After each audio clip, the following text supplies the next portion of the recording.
Les Hauts de Hurlevent, Émilie Brontë.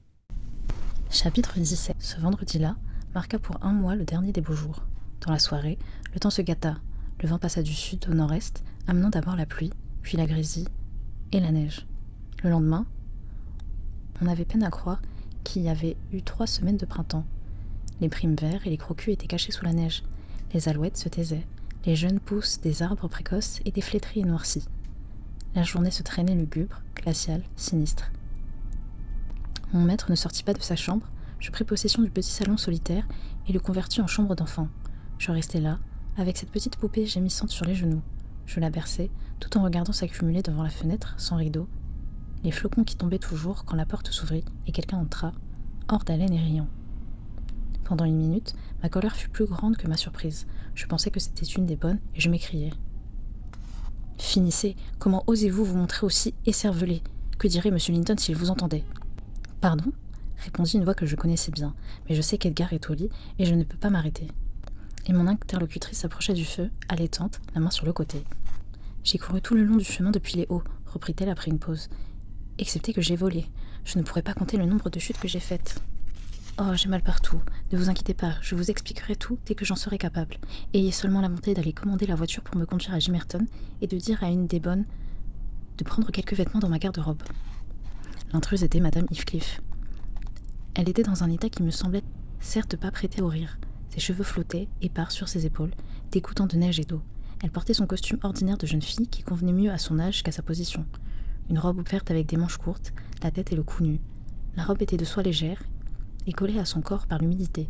Ses pieds n'étaient protégés que par de minces souliers d'intérieur. Ajoutez à cela une forte entaille sur une oreille que le froid seul empêchait de saigner abondamment, un visage blanc couvert d'égratignures et de meurtrissures, un corps à peine capable de se soutenir tant il était rompu par la fatigue, et vous pourrez comprendre que ma première frayeur ne s'apaisait pas beaucoup quand j'eus le loisir de l'examiner. « Ma chère jeune dame, lui déclarai-je, je ne bougerai pas et je n'écouterai rien. Que vous n'ayez enlevé tout ce que vous avez sur le dos pour mettre des vêtements secs. Et comme il ne faut absolument pas que vous alliez à Gimmerton ce soir, il est inutile de commander la voiture. »« Il le faut, assurément, » répliqua-t-elle. « À pied ou en voiture, mais je ne fais pas d'objection à m'habiller convenablement. Et, voyez comme cela me coule dans le cou maintenant. Le voisinage du feu me produit une sensation de brûlure. » Elle insista pour que j'exécutasse ses ordres afin de me permettre de la toucher. Ce ne fut que quand le cocher eut reçu l'ordre de se préparer et que la femme de chambre fut allée faire un paquet de quelques effets dont elle avait besoin, qu'elle me laissa panser sa blessure et l'aider à changer de vêtements. « Maintenant, Hélène, dit-elle, quand j'eus fini et qu'elle fut installée dans un fauteuil près du feu, une tasse de thé devant elle, asseyez-vous en face de moi et éloignez le pauvre bébé de Catherine. Je n'aime pas à le voir. Ne croyez pas parce que vous m'avez vue entrer comme une folle que je ne pense pas à Catherine. J'ai versé moi aussi des larmes amères. Oui, nul n'a eu plus que moi sujet d'en verser. Nous nous sommes séparés sans être réconciliés, vous vous le rappelez, et je ne me le pardonnerai jamais. Mais néanmoins, je n'allais pas sympathiser avec lui, la brute. Oh, donnez-moi le tisonnier. Voici la dernière chose que me vienne de lui que j'ai sur moi. » Elle retira de son doigt son anneau d'or et le jeta sur le parquet. « Je veux l'écraser, » continua-t-elle en frappant dessus avec une rage enfantine. « Je veux le brûler. » Elle prit l'objet hors d'usage et le lança au milieu des charbons. « Là, il n'aura qu'à en acheter une autre, s'il me retrouve. Il serait capable de venir me chercher ici pour exaspérer Edgar. Je n'ose pas rester, de peur que cette idée ne se loge dans sa cervelle dépravée. Et puis, Edgar n'a pas été bon pour moi, n'est-ce pas ? Je ne veux pas venir implorer son assistance et je ne veux pas non plus lui causer de nouveaux ennuis. La nécessité m'a forcé de chercher un abri ici. Encore, si je n'eusse été certaine de ne pas le rencontrer. Me fussé-je arrêtée à la cuisine. Je m'y serais lavé la figure, m'y serais chauffée, vous aurez fait dire de m'apporter ce qu'il me fallait, et je serais repartie pour aller n'importe où, hors d'un tête de mon maudit, de ce démon incarné. Il était dans une telle fureur. S'il m'avait attrapée, c'est bien dommage qu'Ancho ne soit pas à son égal en force. Je ne me serais pas sauvée avant de l'avoir vu un peu près assommé, si Hindley eût été de taille à me donner ce spectacle. « Voyons, ne parlez pas si vite, mademoiselle, interrompis-je. Vous allez déranger le mouchoir dont je vous ai entouré la figure, et votre entaille va recommencer à saigner. Buvez votre thé, reprenez haleine, et cessez de rire. Le rire est tristement déplacé sous ce toit, et dans votre état. Vérité incontestable. Écoutez cet enfant, il crie sans arrêter. Renvoyez-le pour 1 heure afin que je ne l'entende pas. Je ne resterai pas plus longtemps. » Je sonnai et remis le bébé à une servante. Puis, je m'informai du motif qui l'avait poussée à s'échapper de Hurlevent dans un si pitoyable état, et de l'endroit où elle avait l'intention d'aller, puisqu'elle refusait de rester avec nous. Je devrais et je voudrais rester, répondit-elle, pour réconforter Edgar et prendre soin du bébé d'abord, et ensuite parce que la grange est mon vrai foyer. Mais je vous dis qu'il ne me le permettra pas. Croyez-vous qu'il supporterait de me voir engraisser, devenir gai, qu'il supporterait la pensée que nous sommes tranquilles ici, sans vouloir empoisonner notre quiétude? J'ai maintenant la satisfaction d'être sûre qu'il me déteste au point de souffrir sérieusement de me voir ou de m'entendre. Je remarque, quand je parais en sa présence, que les muscles de sa face se contractent involontairement et prennent une expression de haine qui vient en partie de ce qu'il connaît les bonnes raisons que j'ai d'éprouver pour lui ce même sentiment, et en partie d'une aversion originelle. Cette aversion est assez forte pour me donner la quasi-certitude qu'il ne me pourchasserait pas à travers l'Angleterre si je parviens à m'échapper. Il faut par conséquent que je m'éloigne tout à fait. Je suis revenue de mon désir primitif d'être tuée par lui. J'aimerais mieux qu'il se tue à lui-même. Il a complètement éteint mon amour. Je suis donc à mon aise. Je puis pourtant encore me rappeler combien je l'aimais. Je puis même vaguement imaginer que je pourrais continuer à l'aimer si... Non. Même s'il m'eût chéri, sa nature diabolique se serait révélée d'une façon ou d'une autre.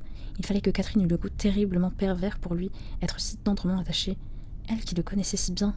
Monstre, s'il pouvait être effacé de la création et de mon souvenir. Chut. C'est un être humain. Soyez plus charitable. Il y a des hommes encore pires que lui. Ce n'est pas un être humain.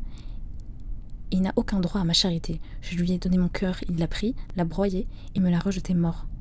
C'est avec le cœur qu'on sent Hélène. Puisqu'il a détruit le mien, je n'ai plus le devoir de rien ressentir pour lui. Et je ne le voudrais pas, quand il gémirait jusqu'à son dernier jour et verserait des larmes de sang sur Catherine. Non, je ne le voudrais pas. Ici, Isabelle se mit à pleurer. Mais en refoulant aussitôt ses larmes, elle poursuivit. Vous me demandiez ce qui m'avait enfin déterminé à fuir. J'y ai été obligée parce que j'avais réussi à pousser sa rage à un degré que n'avait pas atteint sa malice. Il faut plus de sang-froid pour arracher les nerfs avec des pinces chauffées au rouge que pour assommer. Il était excité au point d'oublier la prudence de démon dont il se vantait, et il s'est laissé entraîner à une violence meurtrière. J'ai eu le plaisir d'arriver à l'exaspérer. Le sentiment du plaisir a éveillé en moi l'instinct de conservation, et j'ai réussi à m'échapper. Si jamais je retombe dans ses mains, avec quelle joie il tirera de moi une vengeance éclatante. Hier, comme vous savez, M. Earnshaw aurait dû assister à l'enterrement. Dans cette intention, il avait observé une sobriété relative. Il n'avait pas été se mettre au lit fou furieux à 6 heures du matin pour en sortir encore ivre à midi. Mais il en résulta qu'en se levant, il était très abattu avec des idées de suicide, aussi disposé à aller à l'église qu'à aller au bal. Et, au lieu de s'y rendre, il s'assit près du feu et avala de grands verres de gin ou de brandy. Heathcliff, je frissonne en prononçant son nom, avait à peine paru dans la salle depuis dimanche dernier jusqu'aujourd'hui. Sont-ce les anges ou ses parents, des régions infernales qui l'ont nourri, je ne sais. Mais il n'a pas pris un repas avec nous depuis bientôt une semaine. Il ne revenait qu'à l'aube, montait à sa chambre et s'y enfermait, comme si personne n'avait envie de chercher sa compagnie. Il restait là, à prier comme un méthodiste.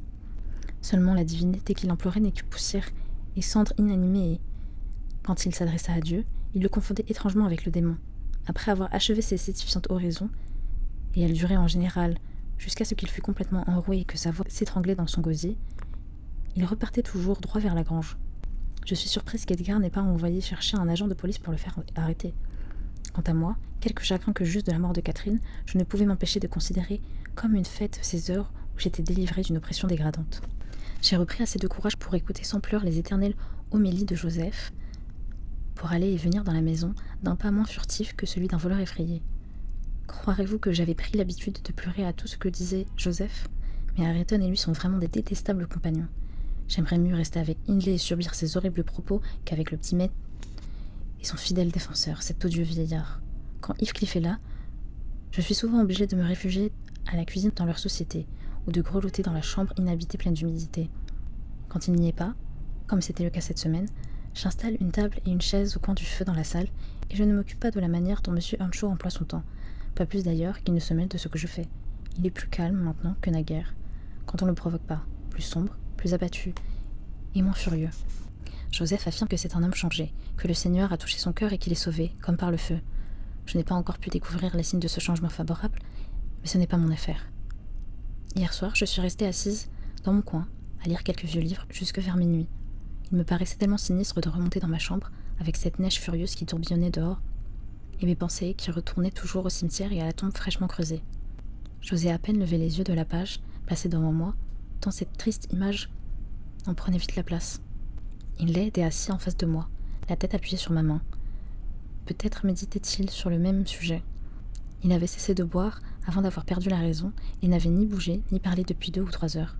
On n'entendait que la maison, rien d'autre que les hurlements du vent qui secouait les fenêtres de temps en temps, le faible crépitement de charbon et le bruit sec de mes mouchettes quand il m'arrivait de raccourcir les mèches de la chandelle. Ayrton et Joseph étaient dans leur lit, profondément endormis sans doute. C'était triste, très triste. Tout en lisant, je soupirais, car il semblait que toute joie eût disparu du monde pour n'y jamais revenir. Ce pénible silence fut enfin rompu par le bruit du loquet de la cuisine. Heathcliff était revenu de sa veillée plus tôt que d'habitude, à cause de la tempête soudaine, je suppose. La porte était verrouillée, et nous l'entendîmes faire le tour pour entrer par une autre. Je me levai, et l'expression de mes sentiments me vint aux lèvres malgré moi. Hindley, qui tenait les yeux fixés sur la porte, se retourna et me regarda. « Je vais le laisser dehors 5 minutes, s'écria-t-il. « Vous n'y voyez pas d'objection ?»« Non, vous pouvez le laisser dehors toute la nuit, répondis-je. N'hésitez pas. Mettez la clé dans la serrure et tirez les verrous. » Earnshaw obéit avant que son hôte eût atteint le devant de la maison. Puis il avança sa chaise de l'autre côté de ma table et se pencha, cherchant dans mes yeux de la sympathie pour la haine brûlante qui jaillissait des siens. Comme il avait l'aspect et les sentiments d'un assassin, ce n'est pas exactement ce qu'il y trouva, mais ce qu'il y découvrit suffit pour l'encourager à parler. « Vous et moi, dit-il, avons l'un et l'autre un grand compte à régler avec cet homme. Si nous étions lâches, ni l'un ni l'autre, nous pourrions nous unir pour en finir. Êtes-vous aussi faible que votre frère? Endurerez-vous tout jusqu'au bout, sans jamais essayer de le lui faire payer? Je suis lasse maintenant d'endurer, répondis-je, et je serais heureuse de trouver une vengeance qui ne retombât pas sur moi-même. Mais la traîtrise et la violence sont des lances à 2 pointes. Elles blessent ceux qui y ont recours plus gravement que leurs ennemis. La traîtrise et la violence sont la juste récompense de la traîtrise et de la violence, s'écria Hindley. Madame Heathcliff, je ne vous demande que de rester immobile et muette. En êtes-vous capable, dites? Je suis sûre que vous auriez autant de plaisir que moi à assister à la fin de l'existence de ce démon. C'est la mort qui vous attend si vous ne prenez pas les devants. Et pour moi, c'est la ruine. Le diable emporte cet infernable coquin. Il frappe à la porte comme s'il était déjà le maître ici. Promettez-moi de vous taire, et avant que l'horloge sonne, il est 1h moins 3 minutes, vous serez délivré. Il tira de sa poitrine l'arme que je vous ai décrite dans ma lettre et essaya d'éteindre la chandelle. Je parvins à la lui arracher et lui saisis le bras. Je ne me tairai pas, vous ne le toucherez pas. Laissez la porte fermée et restez tranquille. Non, ma résolution est prise et par Dieu, je l'exécuterai, cria ce forcené. Je vous rendrai ce service malgré vous et justice sera faite à Ayrton. Il est inutile de vous mettre martel en tête pour me tirer d'affaire ensuite. Catherine n'est plus là. Pas un être vivant ne regrettera ni ne rougira de moi si je me coupais la gorge en ce moment. Il est temps de faire une fin. Autant tu valu lutter avec un ours ou raisonner avec un fou. La seule ressource qui me resta était de courir à la fenêtre et d'avertir la victime désignée du sort qui l'attendait. Vous feriez mieux de chercher refuge ailleurs cette nuit, m'écriai-je d'un ton plutôt triomphant. Monsieur Earnshaw est décidé à vous brûler la cervelle si vous persistez à essayer d'entrer. Vous feriez mieux d'ouvrir la porte, espèce de... répondit-il en m'appliquant une épithète élégante que je ne préfère ne pas répéter. Je ne me mêlerai de rien, répliquai-je à mon tour. Entrez et faites-vous tuer si cela vous convient. J'ai fait mon devoir. Je fermai la fenêtre et repris ma place au coin du feu. J'avais trop peu d'hypocrisie à ma disposition pour feindre d'être inquiète du danger qui me menaçait. Earnshaw m'accabla de jurons, affirma que j'aimais encore le scélérat et me prodiguant toutes sortes d'insultes pour ma couardise. Quant à moi, dans le secret de mon cœur, et ma conscience ne me l'a jamais reproché, je pensais que ce serait pour lui une vraie bénédiction si Heathcliff le délivrait de sa misère, et que ce n'en serait pas une moindre pour moi s'il envoyait Heathcliff dans la demeure qui lui convient. Comme j'étais plongée dans ces réflexions, un coup que lança ce dernier dans la croisée derrière moi, la fit tomber avec fracas, et dans l'encadrement apparut son visage sombre d'où jaillit un éclair sinistre. Les montants étaient trop rapprochés pour permettre à ses épaules de suivre, et je souris, exultante de me croire en sûreté. Ses cheveux et ses vêtements étaient blancs de neige, et ses dents aiguisées de cannibale, qui se montraient sous l'effet du froid et de la rage, brillaient dans l'obscurité. « Isabelle » grogna-t-il, comme dit Joseph. « Laissez-moi entrer ou je vous en ferai repentir. »« Je ne puis pas commettre un meurtre, » répondis-je. « Monsieur Hindley est un sentinelle avec un couteau et un pistolet chargé. »« Faites-moi entrer par la porte de la cuisine. »« Hindley y sera avant moi, » répliquai-je. « Quel pauvre amour est le vôtre, qui ne peut supporter une averse de neige. Vous nous avez laissés en paix dans nos lits aussi, longtemps qu'à briller une lune d'été. Mais au premier retour offensif de l'hiver, il faut que vous couriez vous mettre à l'abri. Heathcliff, à votre place, j'irai m'étendre sur sa tombe et y mourir comme un chien fidèle. Le monde, assurément, ne vaut plus pour vous la peine d'y vivre, je pense. Vous m'aviez pénétré de la conviction bien nette que Catherine était toute joie de votre existence. Je ne peux pas croire que vous songiez à survivre à sa perte. Il est là, n'est-ce pas ? S'écria Hindley en se précipitant vers l'ouverture. Si j'arrive à passer le bras dehors, je peux l'atteindre. Je crains, Hélène, que vous ne me considériez comme foncièrement mauvaise. Mais vous ne savez pas tout. Aussi ne vous hâtez pas de me juger. Je n'aurais pour rien au monde aidé ou encouragé un attentat, même sur lui. Mais il m'était impossible de ne pas souhaiter qu'il fût mort. Aussi, fus-je terriblement désappointé et épouvanté à la pensée des conséquences de mes railleries quand il se jeta sur l'arme d'Earnshaw et la lui arracha des mains. Le coup partit, et le couteau projeté en arrière s'enfonça dans le poignet de son possesseur. Heathcliff l'en retira brutalement en déchirant les chairs, et le jeta tout sanglant dans sa poche. Puis il prit une pierre, abattit le montant qui séparait deux fenêtres, et sauta dans la pièce. Son adversaire était tombé sans connaissance sous l'effet de la violente douleur et du flot de sang qui jaillissait d'une artère ou d'une grosse veine. Le misérable le frappa à coups de pied, lui heurta la tête à plusieurs reprises sur les dalles, et me retenant d'une main pendant ce temps-là pour m'empêcher d'aller appeler Joseph. Il fut preuve d'un empire surhumain sur soi-même en s'abstenant de l'achever complètement. Enfin, à bout de souffle, il s'arrêta et tira le corps en apparence inanimé jusque sur le banc. Il déchira alors la manche de la veste d'Earnshaw et pansa la blessure avec une rudesse brutale, crachant et jurant pendant l'opération avec autant d'énergie qu'il en avait mis auparavant à le piétiner. Redevenu libre, je ne perdis pas de temps pour aller chercher le vieux serviteur qui, ayant fini par comprendre le sens de mon récit précipité, accourut en bas, allaitant, en descendit les marches 4 à 4. « Qu'est-ce qu'il y a à faire maintenant ?»« Il y a ceci à faire, » tonna Heathcliff. « Votre maître est fou, et s'il vit encore dans un mois, il sera enfermé dans une maison de santé. Comment diable avez-vous tout verrouillé quand j'étais dehors, vieux chien édenté? Ne restez pas là à grommeler et à marmotter. Allons, c'était pas moi qui vais le soigner. Nettoyez-moi toute cette saleté, et faites attention à lui avec votre chandelle. C'est plus qu'à moitié du brandy. » « Pour l'or, c'est donc que vous avez commis un meurtre, celui ?» s'écria Joseph, levant les mains et les yeux dans un geste d'horreur. « Ces gens jamais rien vu de pareil, puisse le Seigneur. » Heathcliff lui envoya une bourrade qui le fit tomber à genoux dans le sang. Il lui lança une serviette, mais au lieu de se mettre à essuyer, il joignit les mains et commença une prière dont la bizarre phraséologie excita mon rire. J'étais dans un état d'esprit à n'être choquée de rien, en fait. J'étais aussi insouciante que le sont certains malfaiteurs au pied de la potence. « Ah, je vous oubliais, » me dit mon tyran. « Vous allez faire cela. Allons à terre. Vous conspiriez avec lui contre moi, n'est-ce pas, vipère? Tenez, voilà de l'ouvrage pour vous. » Il me secoua à faire claquer mes dents et me jeta à côté de Joseph qui continua ses prières sans se troubler, puis se releva, jurant qu'il allait partir à l'instant pour la grange. M. Linton était un magistrat et, eût-il perdu 50 femmes, il fallait qu'il ouvrît une enquête là-dessus. Joseph était si obstiné dans sa résolution que Heathcliff jugea utile d'exiger de ma bouche une récapitulation de ce qui s'était passé. Il me dominait d'un regard chargé de malveillance pendant que je satisfaisais à contre-cœur à ses questions. Ce ne fut pas sa peine, surtout avec mes réponses difficilement arrachées, que le vieillard se laissa persuader que Heathcliff n'avait pas été l'agresseur. Cependant, M. Earnshaw lui-même le convainquit bientôt qu'il était encore vivant. Joseph s'empressa de lui administrer une dose de liqueur forte, grâce à quoi son maître prouva bientôt le mouvement et la conscience. Heathcliff, voyant que son adversaire ignorait le traitement qu'il avait reçu pendant qu'il était sans connaissance, lui dit qu'il avait déliré sous l'emprise de l'ivresse, qu'il passerait l'éponge sur son atroce conduite, mais qu'il l'engageait à aller se coucher. À ma grande joie, il nous quitta lui-même après ce judicieux conseil, et il s'étendit sur la pierre de l'âtre. Je regagnai ma chambre, stupéfaite d'en être quitte à si bon compte. Ce matin, quand je suis descendue, une demi-heure environ avant midi, M. Earnshaw était assis près du feu, tout à fait mal en point. Son mauvais génie, presque aussi blême et décharné, était appuyé contre la cheminée. Ni l'un ni l'autre me paraissait songer à dîner. Après avoir attendu jusqu'à ce que tout sur la table fût froid, j'ai commencé seul. Rien ne m'empêchait de manger de bon appétit, et quand, de temps à autre, je jetais un regard sur mes compagnons silencieux, j'éprouvais une certaine impression de satisfaction et de supériorité à sentir en moi le réconfort d'une conscience tranquille. Lorsque j'eus fini, j'ai pris la liberté inaccoutumée de m'approcher du feu, de passer derrière le siège d'Earnshaw et de m'agenouiller dans le coin à côté de lui. Heathcliff n'a pas fait attention à mon mouvement. J'ai levé les yeux et considéré ses traits avec presque autant d'assurance que s'il eût été changé en statue.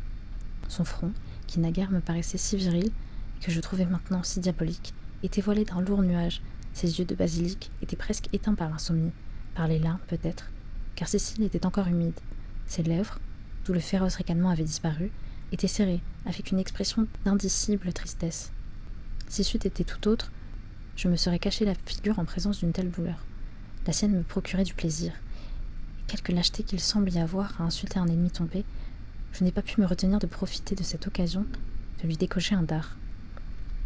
Ces moments de faiblesse étaient les seuls où je puisse goûter le délice de rendre le mal par le mal. « Fi, mademoiselle, interrompis-je. On croirait que vous n'avez jamais de votre vie ouvert une Bible. Quand Dieu afflige vos ennemis, sûrement cela devrait vous suffire. Il est à la fois vil et présomptueux d'ajouter votre torture à la sienne. Je reconnais que c'est vrai en général, Hélène. Mais quel est le supplice infligé à Heathcliff qui pourrait me contenter si je n'y étais mêlée? Je préférerais qu'il souffre moins si je pouvais être la cause de ses souffrances et qu'il sût que j'en suis la cause. Oh, mon compte avec lui est si chargé. Je ne puis espérer de lui pardonner qu'à une condition. C'est de m'être payé d'abord œil pour œil, dent pour dent, torture pour torture, et de l'avoir réduit à mon état. Puisque c'est lui qui a commis la première offense, qu'il soit le premier à implorer le pardon. Et alors, alors, Hélène, je pourrais montrer un peu de générosité. Et comme il est absolument impossible que je puisse jamais me venger, je ne puis donc lui pardonner. Il désirait un peu d'eau. Je lui ai tendu un verre et je lui ai demandé comment il allait. « Pas aussi mal que je le voudrais, » a-t-il répondu. Mais sans parler de mon bras, chaque parcelle de mon corps est aussi endolorie que si j'avais lutté avec une légion de diablotins. Oui, ce n'est pas étonnant, ai-je remarqué. Catherine se vantait de s'interposer entre vous et la douleur physique. Elle voulait dire que certaines personnes ne vous toucheraient pas de crainte de l'enfoncer. Il est heureux que les morts ne se lèvent pas réellement de leur tombeau, car autrement, la nuit dernière, elle aurait pu assister à une scène répugnante. N'êtes-vous en pas meurtri et blessé à la poitrine et aux épaules? Je n'en sais rien. Mais que voulez-vous dire? A-t-il osé me frapper quand j'étais à terre? Il vous a accablé de coups de pied et vous a cogné contre le sol, dis-je à voix basse. Son envie de vous déchirer avec ses dents était telle que l'eau lui en est venue à la bouche, car il n'est homme qu'à demi, même pas, et le reste en démon. Monsieur Ancho a levé les yeux comme moi vers le visage de notre ennemi commun. Absorbé dans son angoisse, celui-ci paraissait insensible à tout ce qui passait autour de lui. Plus longtemps, il restait dans cette attitude, et plus la noirceur de ses méditations se révélait sur ses traits. Oh, si Dieu voulait seulement me donner la force de l'étrangler dans ma suprême agonie, j'irais en enfer avec joie, gémissait son impatiente victime, qui se débattait pour essayer de se lever et retomber désespérée, convaincue de son impuissance à lutter. Non, c'est assez qu'il ait tué l'un de vous, elle observait tout haut.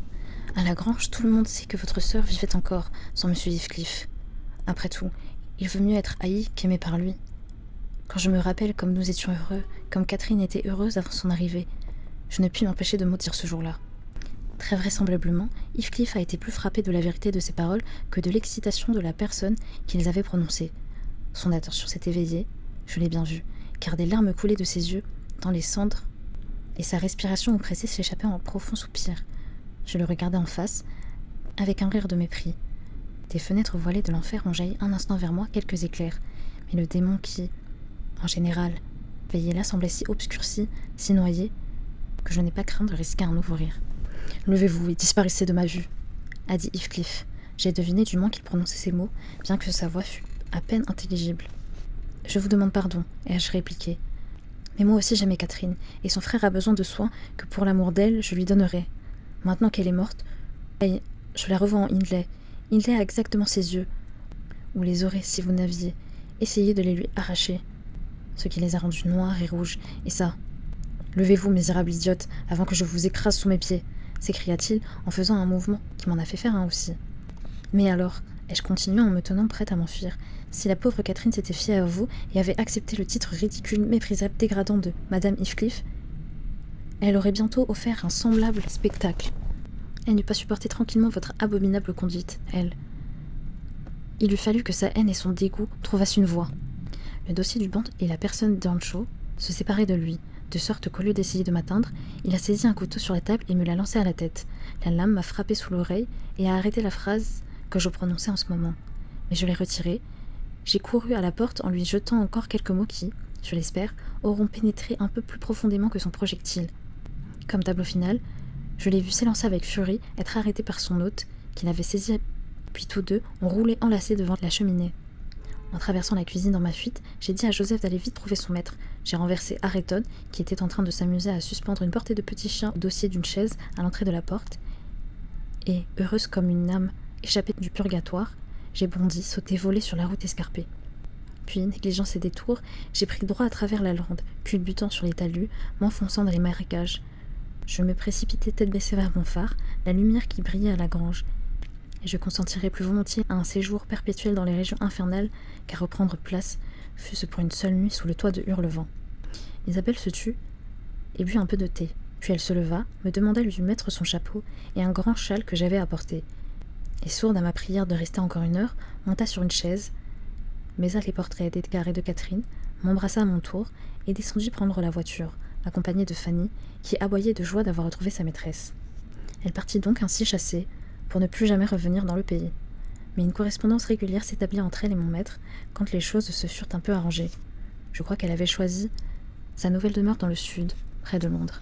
C'est là qu'elle mit au monde un fils, quelques mois après sa fuite. Il reçut le prénom de Linton, et, dès le début, elle le dépeignit comme une créature maladive et irritable. Monsieur Heathcliff, me rencontrant un jour dans le village, me demanda où elle habitait. Je refusai de le lui dire. Il répliqua que cela lui importait peu, mais qu'elle devait se garder de venir chez son frère. Il ne fallait pas qu'elle vécût avec lui, dit-il, pour l'en empêcher, la reprendre lui-même. Bien que je n'eusse voulu lui donner aucune indication, il découvrit, par quelque autre domestique, le lieu de son séjour et l'existence de l'enfant. Il n'inquiéta pourtant pas Isabelle, ce dont elle put rendre grâce, je suppose, à l'aversion qu'elle lui inspirait. Il s'informait souvent de l'enfant quand il me voyait. En apprenant son nom, il eut un vilain sourire et dit « Ils veulent donc que je le haïsse aussi, sans doute. »« Je ne crois pas qu'ils désirent que vous sachiez rien de lui, » répondis-je. « Mais je l'aurai quand j'aurai besoin de lui. Ils peuvent y compter. » Heureusement, sa mère mourut avant que ce moment fût venu, 13 ans environ après Catherine. Le petit Linton avait 12 ans, ou un peu plus. Le lendemain de la visite inopinée d'Isabelle, je n'eus pas l'occasion de parler à mon maître. Il évita toute conversation, et n'était pas en état de rien discuter. Quand je pus me faire écouter, je vis qu'il était bien aise, que sa sœur eût quitté son mari, qu'il détestait avec une intensité que la douceur de sa nature semblait à peine permettre. Son aversion était si profonde et si vivace qu'il s'abstenait d'aller partout où il aurait pu rencontrer Heathcliff, ou entendre parler de lui. Le chagrin, joint à ce sentiment, fit de lui un parfait ermite. Il abandonna sa charge de magistrat, cessa même de paraître à l'église, évita en toute occasion le village et mena une vie de complète réclusion dans l'enceinte de son parc et de ses terres. La seule variété qu'il y apporta consista en promenades solitaires dans les landes et en visite à la tombe de sa femme, la plupart du temps le soir ou le matin de bonne heure, avant que personne fût dehors. Mais il était trop bon pour être longtemps tout à fait malheureux. Il ne priait pas, lui, pour que l'âme de Catherine le hantait. Le temps lui apporta la résignation et une mélancolie plus douce que la joie vulgaire. Il entourait sa mémoire d'un amour ardent et tendre, d'aspiration pleine d'espoir vers un monde meilleur où il ne doutait pas qu'elle ne fût allée. Il eut aussi une consolation et des affections sur cette terre. Pendant quelques jours, vous ai-je dit, il parut n'accorder aucune attention à l'être chétif que sa femme lui avait légué. Cette indifférence fondit aussi vite que la neige en avril, et avant que la petite créature fût capable de bégayer un mot ou de hasarder un pas, elle régnait en dépote dans le cœur de son père. Elle s'appelait Catherine, mais il ne lui donnait jamais son nom en entier, de même qu'il n'avait, au contraire, jamais abrégé celui de la première Catherine, sans doute parce que Heathcliff avait l'habitude de le faire. La petite fut toujours Cathy, ce qui la distinguait pour lui de sa mère, tout en la reliant à elle. Et son attachement à l'enfant naquit de ce lien avec la mère, bien plus que du fait qu'elle était sa fille à lui. Je faisais parfois une comparaison entre Hindley Earnshaw et lui, et je n'arrivais pas à m'expliquer d'une façon satisfaisante pourquoi leur conduite, en des circonstances semblables, était si différente. Tous deux avaient été de tendres époux, et tous deux étaient attachés à leur enfant. Je ne comprenais pas comment tous deux n'avaient pas suivi la même route, dans le bien ou dans le mal. Mais disais-je, Hindley avait une tête en apparence plus forte, s'est montré pitoyablement inférieur et plus faible. Quand son vaisseau a touché l'écueil, le capitaine a abandonné son poste, et l'équipage, au lieu de chercher à sauver le navire, s'est livré à l'indiscipline et au désordre, détruisant tout espoir de renflouer la malheureuse épave. Linton, au contraire, a fait preuve du vrai courage d'une âme loyale et fidèle. Il a eu confiance en Dieu, et Dieu l'a consolé. L'un espérait, l'autre désespérait. Ils ont choisi chacun leur sort, et ont été justement condamnés à le subir. Mais vous n'avez pas besoin de ma morale, monsieur Lockwood. Vous êtes capable de juger aussi bien que moi de toutes ces choses. Vous le croyez du moins, ce qui revient au même. La fin d'Earnshaw fut ce que l'on pouvait attendre. Elle suivit de près celle de sa sœur, 6 mois à peine séparent l'une de l'autre. Nous autres, à la grange, nous n'avons jamais su exactement quel a été son état pendant cette période. De peu que j'ai appris, est venu à ma connaissance quand je suis allée aider aux préparatifs des obsèques. Monsieur Kenneth va annoncer l'événement à mon maître. « Eh bien, Nelly ?» dit-il en entrant à cheval dans la cour un matin. Trop tôt pour que je ne fusse pas alarmée par un soudain pressentiment de mauvaises nouvelles. « C'est à votre tour et au mien d'être en deuil à présent. Devinez qui nous a faussé compagnie cette fois. »« Qui ?» demandai-je tout ému. « Allons deviner, » répondit-il en mettant pied à terre et en attachant les rênes à un crochet près de la porte. « Et préparez le compte de votre tablier. Je suis certain que vous allez en avoir besoin. »« Pas monsieur Heathcliff, bien sûr, » m'écriai-je. « Quoi, vous auriez des larmes pour lui ? Non, Heathcliff est un gaillard jeune et vigoureux. Il a l'air plus florissant que jamais aujourd'hui. Je viens de le voir. Il reprend vite des chairs depuis qu'il est débarrassé de sa moitié. Qui est-ce alors, monsieur Kenneth ? Répétai-je avec impatience. Hindley Earnshaw, votre vieil ami Hindley, et mon méchant compère, quoique depuis longtemps il soit devenu trop fantasque pour moi. Là, je disais bien qu'il y allait avoir des larmes, mais consolez-vous, il est mort fidèle à son personnage, ivre comme un lord. Pauvre garçon, j'ai de la peine moi aussi. On regrette toujours un vieux compagnon malgré tout, bien que celui-là fût capable des pires malices qui se puissent imaginer et qu'il m'ait joué plus d'un vilain tour. Il avait à peine 27 ans, il me semble. C'est juste votre âge. Qui aurait cru que vous étiez né la même année ? J'avoue que ce coup fut plus dur pour moi que n'avait été celui de la mort de Madame Linton. D'anciens souvenirs assiégeaient mon cœur. Je m'assis sous le porche. Je pleurais comme pour un parent et je priai le docteur de se faire introduire auprès de mon maître par un autre serviteur. Je ne pouvais pas m'empêcher de ressasser cette question. Sa mort a-t-elle été naturelle ? Quoi que je fisse, cette idée me harcelait. J'en étais si obsédée que je résolus de demander la permission d'aller à Hurlevent pour aider à remplir les derniers devoirs envers le défunt. M. Linton y consentit qu'avec beaucoup de difficultés, mais je plaidai éloquemment l'abandon où le corps de son beau-frère devait se trouver. Je fis valoir que mon ancien maître et frère de lait avait autant que lui droit à mes services. De plus, je lui rappelai que le petit Ayrton était le neveu de sa femme, qu'en l'absence de parents plus proches, il devait lui servir de tuteur, qu'il fallait qu'il s'enquît de l'état de la succession et qu'il examinât les affaires de son beau-frère. Il était incapable de s'occuper de tout cela à ce moment-là, mais il me chargea d'en parler à ses hommes d'affaires. Enfin, il me permit de partir. Son homme d'affaires avait été également celui d'Earnshaw. Je passai au village et le priai de m'accompagner. Il secoua la tête et conseilla de laisser faire Heathcliff, affirmant que, si la vérité était connue, on découvrirait que Ayrton n'était guère plus qu'un mendiant. Son père est mort endetté, ajouta-t-il. Toute la propriété est hypothéquée, et la seule chance qui reste à l'héritier naturel est de trouver une occasion d'éveiller quelques intérêts dans le cœur de son créancier, afin que celui-ci soit amené à le ménager. Quand je parvins à Hurlevent, j'expliquai que j'étais venu pour veiller à ce que tout se passât décemment. Joseph, qui avait l'air d'avoir assez de chagrin, exprima sa satisfaction de ma présence. M. Heathcliff dit qu'il ne voyait pas qu'on eût besoin de moi, mais que je pouvais rester et régler les dispositions des obsèques si je voulais. En bonne justice, observa-t-il. Le corps de ce fou devrait être inhumé à la croisée des routes, sans cérémonie d'aucune sorte. Il m'est arrivé de le quitter pendant 10 minutes hier après-midi. Il en a profité pour verrouiller les 2 portes de la salle afin de m'empêcher d'entrer. Il a passé la nuit à s'enivrer à mort de propos délibérés. Nous avons fait irruption ce matin, en l'entendant ronfler comme un cheval. Il était là, étendu sur le banc. On aurait pu l'écorcher et le scalper sans le réveiller. J'ai envoyé chercher Kenneth qui est venu, mais pas avant que la brute fût changée en charogne. Il était mort, froid et roide. Ainsi vous conviendrez qu'il n'y avait pas lieu de faire beaucoup d'histoires à son sujet. Le vieux domestique confirma ses dires et grommela. J'aurais mieux aimé que vous soyez été quérir le docteur lui-même. J'aurais soigné les maîtres mieux que lui. Il n'était point mort quand je suis parti. Mais point du tout. J'insistais pour que les funérailles fussent convenables. M. Heathcliff me dit que je pouvais agir à ma guise. Cependant, il me pria de ne pas oublier qu'en toute cette affaire, c'était de sa poche que sortait l'argent. Son attitude resta froide, indifférente, n'indiquant ni joie ni chagrin. Si l'on pouvait y lire quelque chose, c'était la cruelle satisfaction d'avoir réussi une besogne difficile. Je remarquai cependant, une fois sur sa figure, une expression qui ressemblait à de l'exultation. Ce fut à l'instant que le cercueil sortit de la maison. Il eut l'hypocrisie de se mettre en deuil. Avant de suivre le convoi avec Ayrton, il fit monter sur la table le malheureux enfant et murmura avec une singulière jouissance. « Maintenant, mon petit gars, tu es à moi. Et nous verrons bien si un arbre ne pousse pas aussi tordu qu'un autre, quand le même vent le courbe. » Le naïf petit être écouta ces paroles avec plaisir. Il jouait avec les moustaches de Heathcliff et lui tapotait la joue. Mais moi, je compris ce qu'il voulait dire, et j'observai sèchement. « Cet enfant doit retourner avec moi à Furcroft Grange, monsieur. Il n'y a rien au monde qui vous appartienne moins que lui. » Linton l'a-t-il dit ? demanda-t-il. Sans doute, il m'a ordonné de le ramener, répondis-je. Bien, dit le coquin. Nous ne discuterons pas cette question pour le moment. Mais j'ai envie de m'essayer à élever un enfant.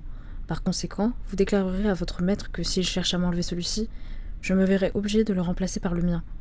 Je ne m'engage pas à laisser partir Ayrton sans contestation, mais je vous certifie que je ferai venir l'autre. N'oubliez pas de le lui dire. Cette menace suffisait à nous lier les mains.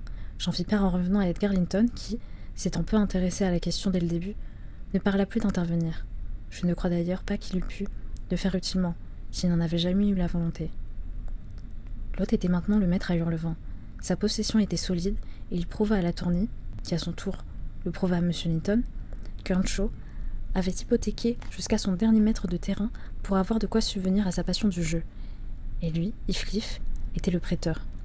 C'est ainsi que Ayrton, qui devrait être aujourd'hui le premier propriétaire du pays, a été réduit à un état de complète dépendance de l'ennemi invétéré de son père, et qu'il vit dans sa propre maison comme un domestique. Sauf qu'il n'a même pas l'avantage de toucher des gages, tout à fait incapable de se faire rendre droit, parce qu'il est sans aucun ami, et qu'il ignore le tort dont il est victime.